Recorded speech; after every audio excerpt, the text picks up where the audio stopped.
Today, every network consists of vulnerabilities, which are also known as soft spots.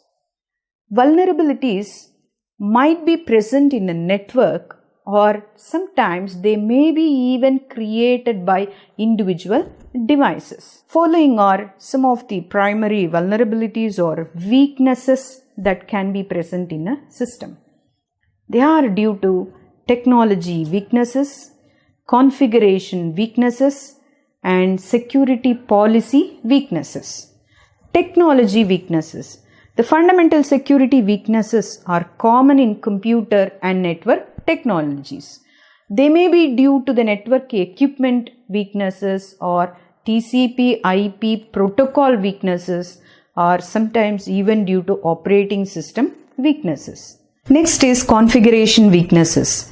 Configuration weaknesses should be learnt by the network engineers or network administrator so that they can correctly configure the system, the network devices to balance everything. Next is the security policy weaknesses. Unexpected security threats are created due to these security policy weaknesses only. If the users do not follow the security policies properly, then ultimately the network will face all the security risks.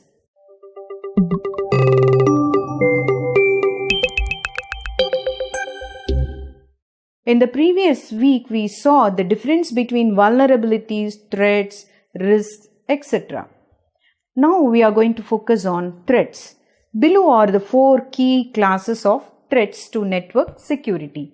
They are unstructured threats, structured threats, external threats, and internal threats. Unstructured threats. In this type of threat, actually it's easily available hacking tools such as password crackers and shell scripts. These are generally used by inexperienced individuals. Unstructured threats still do serious damage to a company. These types of threats are performed to prone the hacker's skills. For example, the truthfulness of a company is damaged when a company's website is hacked. Public think that the website is not safe and it is no more safe to do any business with them.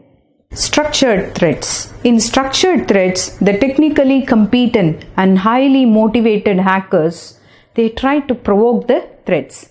They understand the system vulnerabilities and weaknesses very clearly, and they try to develop exploit code and scripts to penetrate unsuspecting businesses.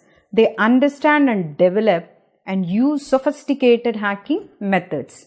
They also regularly involve themselves in major frauds and theft cases which are reported to law enforcement agencies. Next comes the external threats. External threats are raised outside the company by an individual or sometimes even by any organization like their competitors. They have limited or no access to the computer network.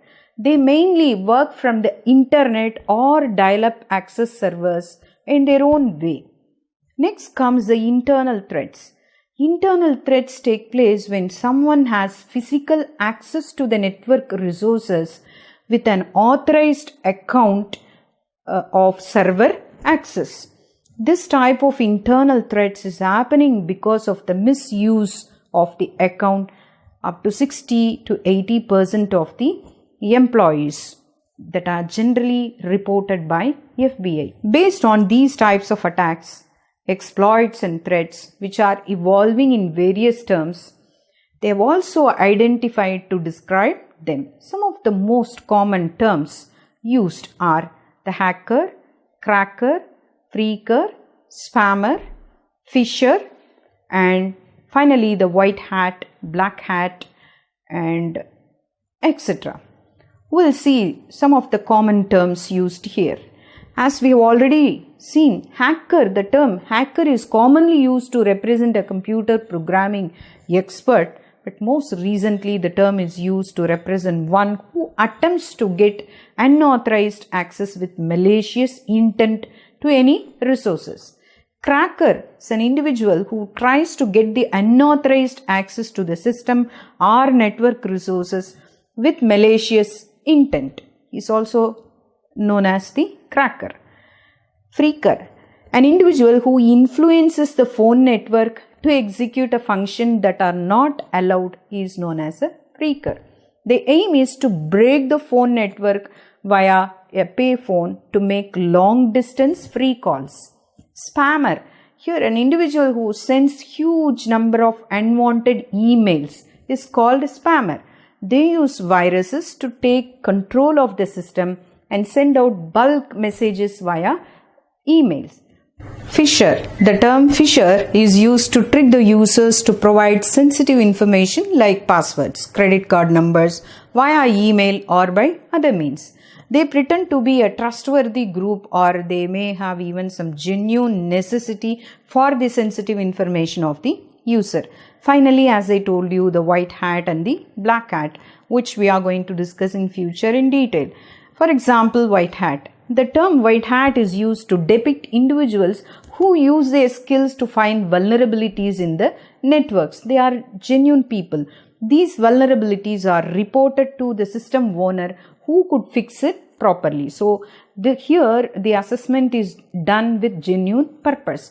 Whereas black hat refers to the individuals who use their computer skills to break into the network for which they don't have the authorized access. With much more important technical attacks we are going to see in the future of this course.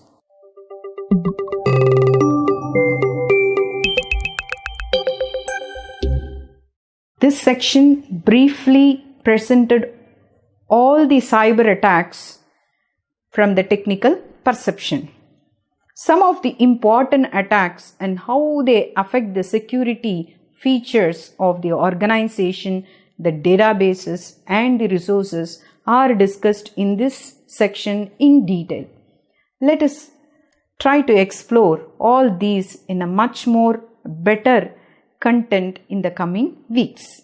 Thank you.